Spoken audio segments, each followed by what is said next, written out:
Greetings, I'm Zachary Hepner. Pleased to share this Torah with you for Parashat Shmini. One of the 4 infractions Nadav and Avihu had committed, mentioned in the midrash townhuma, is that they had entered the holy space or performed the service while intoxicated.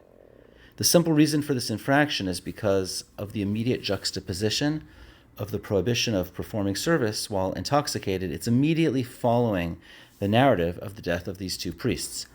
This begets more questions. The first question is whether there is more supported text for this infraction. And the bigger question is that the Torah itself gives the reason for their infraction, that they brought in a strange fire. And why do the sages enumerate at least 4 more other infractions? One of them is being the prohibition of going into performing service while intoxicated.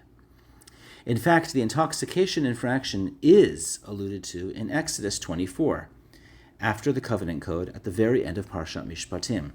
All the Israelites had a remarkable theophany, and they see the God, and under his legs is the making of sapphire, etsam hashamayim, the heavenly purity. The next verse is ve'elatzilei b'nei Yisrael lo shalach yado vayechazu et ha'elokim vayechlu v'yishtu. To the great ones of the children of Israel, Hashem lo shalach yado. Hashem did not mishandle them. They saw the God, and they ate, and they drank. Who were these great ones? And why weren't they mishandled? This mishandling implies that they might have themselves performed an infraction and were spared. Not surprisingly, there is an opinion that these great ones were Nadav and Avihu, which means that there is already a narrative that demonstrates that they have been intoxicated previously, and possibly they had done that improperly. There are various opinions on this eating and drinking. Its ambiguity, in one view, is that these great ones who ate and drank were not only justified, but they were doing something praiseworthy. Parenthetically, the sages discuss and disagree whether one is permitted to forego eating on Yom Tov in order to learn Torah and to daven. However, the sages all agree that on the holiday of Shavuot, one is obligated to have a festive meal because, as they say, Yom Shenetan Bo Torah. It's the day that the Torah was given, meaning that there's something special about eating and drinking on the holiday of Shavuot. I think that the proof and supports of this view is based on the ambiguity of the eating and drinking that's performed by the Atzilei B'nei Yisrael when they had their theophany. So back to the infraction of Nadav and Avihu, one of the questions is that the Torah already said the reason why they died explicitly, and that's because they brought an alien fire. However, I think that this answers that question, because the Torah already mentioned that the great ones ate and drank, and they were not mishandled. That is, they were not punished by God, which indicates that it's possible that people can have performed an infraction and not be punished for that. In other words, the sages were not denying that they had brought in an alien fire, but that might not have been the reason why they were struck dead. The reason why they were struck dead is because of their intoxication. And just as their eating and drinking following the covenant code was not a cause of their punishment, there are other cases in the Torah where somebody might perform an infraction, but that's not the reason why they're punished. They might not be punished at all, or they may be punished for a different reason. But the question still begs, why did they die in Parashat Shmini, but not in Parashat Mishpatim?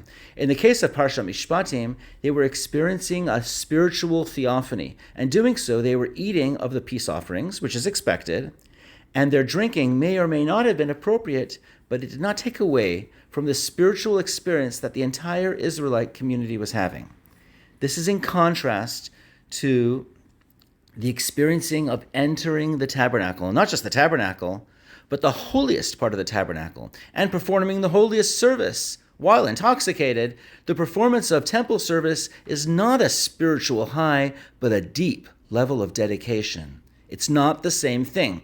As the very first word of Leviticus indicates, Vayikra al Moshe, that even Moses could not enter the tent of meeting without being invited or instructed to enter by divine fiat.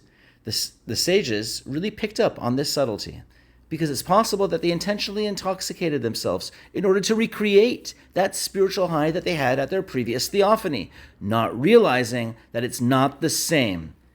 It's different circumstances and a completely different mindset is required. Homiletically speaking, we did touch upon the notion that eating and drinking during the festivities is required on a holiday like Shavuot. And in fact, it's known that a similar parallel and requirement of eating is for the holiday like Purim. The sages observed that the connection between Shavuot and Purim is that they both included a firm commitment or recommitment to the Torah. This is all in contrast to the serious ambiance of Yom Kippur, where the high priest enters the Holy of Holies, the same place that these two sons of Aaron entered, and with a completely clear mind because it's a day of fasting. So there's certainly room to say that the intoxication in Parashat Mishpatim might not have actually been an infraction, of course. There's an ambiguity. But the lesson is learned that there is a time for festivities and there's a time for seriousness.